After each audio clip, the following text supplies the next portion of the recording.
In a world swallowed by ash and silence, a man and a young boy move through the wreckage of what once was. The earth is cold, the sun is blotted out by permanent gray skies, and the remnants of civilization are ghost-like. There is no vegetation, no animals, and no hope of recovery. Everything feels like it's winding down to the last tick of the clock. The man and the boy are alone. They walk down an empty road, pushing a shopping cart that holds their few remaining possessions: food, blankets, tools, a tarp, and a pistol. The man is constantly alert, wary of threats both seen and unseen. The boy, innocent and observant, trusts his father implicitly. Though young, he seems to carry an awareness beyond his years, shaped by the brutal world he was born into. This beginning of the novel doesn't offer exposition or explanation. It plunges the reader straight into a cold and dying landscape, with only small hints at what caused the devastation. The silence and ash suggest a nuclear or environmental collapse. Whatever it was, it's made the world unrecognizable and stripped it of color, warmth, and life. The man wakes up in the woods, wrapped around the boy, trying to preserve his warmth. He has been dreaming, a recurring motif in the story, of a world that no longer exists. He fears his dreams are becoming too pleasant, too much like memories. He worries that dreaming of the past means letting go of survival. Each morning is a repetition of grim routine. The man checks on the boy, reassures him, and together they begin their slow trek forward. They are heading south, hoping to find warmth, perhaps something better, though the man doesn't truly believe there is a better place left. Still, he walks for the boy. Everything he does is for the boy. Their journey is filled with quiet tension. They are always looking for food, warmth, and shelter.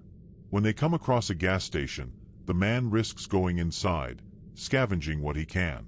He finds motor oil and a rag, which he uses to lubricate the cart. There's a sense of ritual in these moments.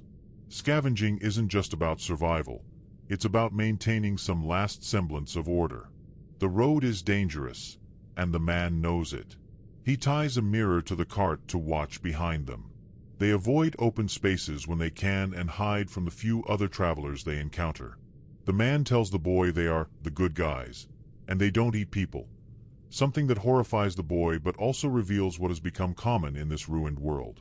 The father constantly teaches the boy how to survive.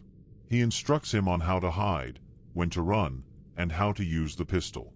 The boy resists some of these lessons, not because he is disobedient, but because he is still human, still compassionate. He fears for others, even in a world where trust is dangerous.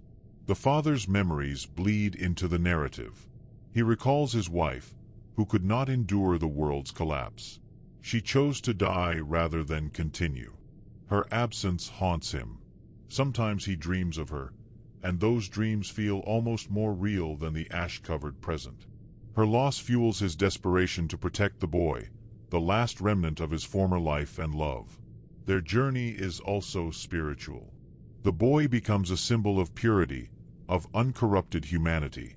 The man views him as a kind of god or holy purpose, something to worship and protect.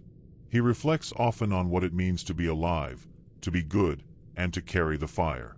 Carrying the fire becomes a refrain, a moral compass in a world with no compass left.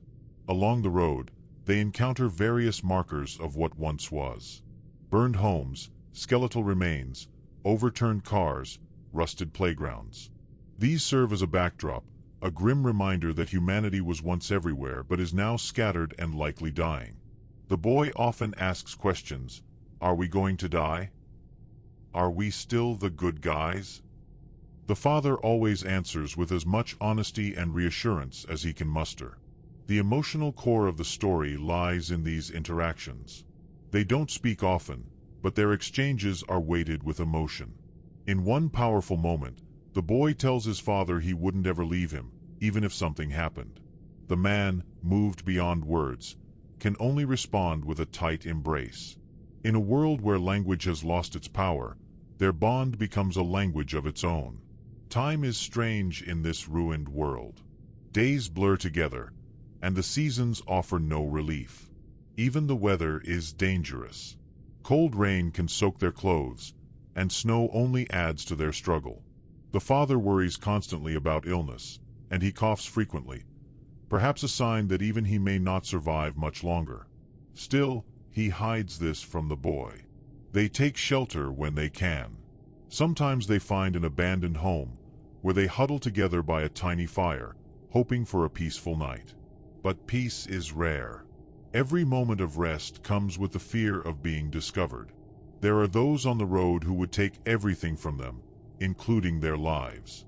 Despite the danger, there are moments of grace. They find a small cache of food in one place, a few cans, a bottle of soda. The boy tastes the soda and smiles. It's the first time he's ever had one.